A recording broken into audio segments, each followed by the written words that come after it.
It's been 3 years and I've been using a diesel heater to heat my garage on a temporary basis when I want to come out here and do some work. And here's what it's been like owning a diesel heater. The diesel heater that I use is made by a company called Seville. It's rated for 5 kW to 8 kW. I chose this because it was a very attractive price point and the 8 kW was on the higher end of the rating scale. I wanted the biggest one I could get and this one seemed to fit the bill. When the diesel heater was delivered, I unboxed it, I hooked it up temporarily, I started it and it worked great. And I was very surprised with the amount of heat that it produced. So that led me to install it on a more permanent basis. I drilled a hole in the side of the garage, I ran the exhaust outside, and I just had the heater sitting on the floor.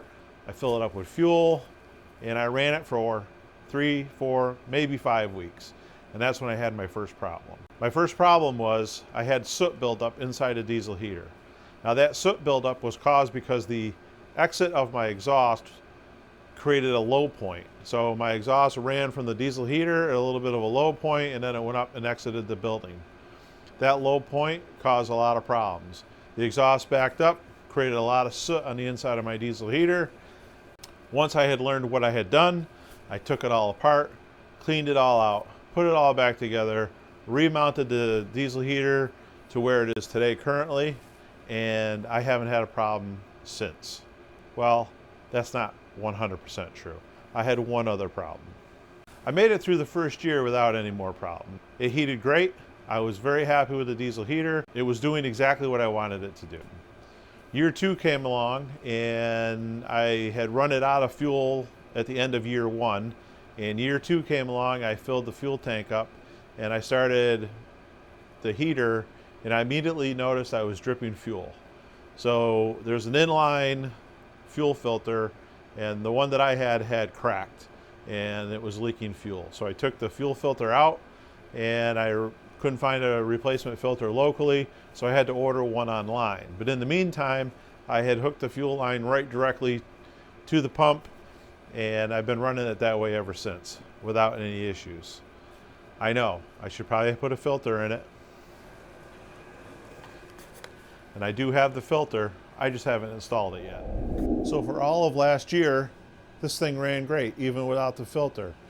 And I'm able to get about, I don't know, 10 or 12 hours on a tank of fuel. I actually did a video about it. I'll link it either here somewhere or in the description. I did a video on how long you can run on a tank of fuel on high. And it lasts the whole day for me. I can be out here in the garage working. 1 gallon of diesel fuel, pretty affordable. Up until this point, the exhaust problem, which was caused by me, is really the only big issue that I've had. The fuel filter, well, you get what you get. But that exhaust, once I was able to fix that, this thing has been running flawlessly. And I think one of the big reasons why it runs so well is because I don't try to mix the fuel. I don't try to run kerosene. I don't try to run used oil. I don't try to cut it, mix it, whatever. I just run straight diesel fuel right from the pump and I haven't had any issues with that whatsoever. I did add one accessory to the diesel heater, which actually is kind of a game changer, and it would be even better for me if I actually insulated my garage, which I'm going to do, by the way, just haven't done it just yet. I added this Burek thermostat. So there's a company out there called Burek and they make this thermostat for a diesel heater.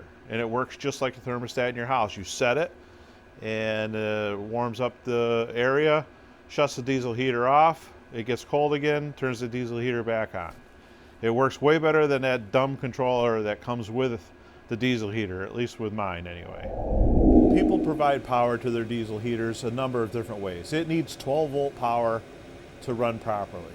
I use this 12 volt power inverter and it's plugged into a 110 outlet and puts out 12 volt power.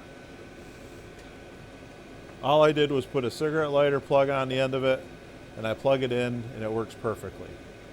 Now people have warned me that doing it this way, if there's a power failure and this heater shuts off suddenly, that it won't be able to dissipate heat and it'll create problems. So I did what anybody would do. I actually tried it. I shut the power off, the diesel heater shut down, and you know what happened? Nothing. It just cooled down. It cooled down, and then I turned the power back on, and it fired right back up. So for everybody that recommended that I get a battery backup supply, although that might be convenient, it's not necessary, at least that I found. So here we are in the middle of year 3. The diesel heater is working perfectly. I turned it on this morning, it was 32 degrees in the garage. Right now we're right around 50 degrees. If I had to make one recommendation on how to get the most out of your diesel heater, it would be simply make sure the space you're using it is insulated. Mine is not, at least right now. That's going to be a summer project, I think. But if this space was insulated, we would be able to drive you right out of here with 1 gallon of diesel fuel. If you made it to the end of the video, I appreciate you. You're better than most. I thank you for watching. We'll see you in the next video.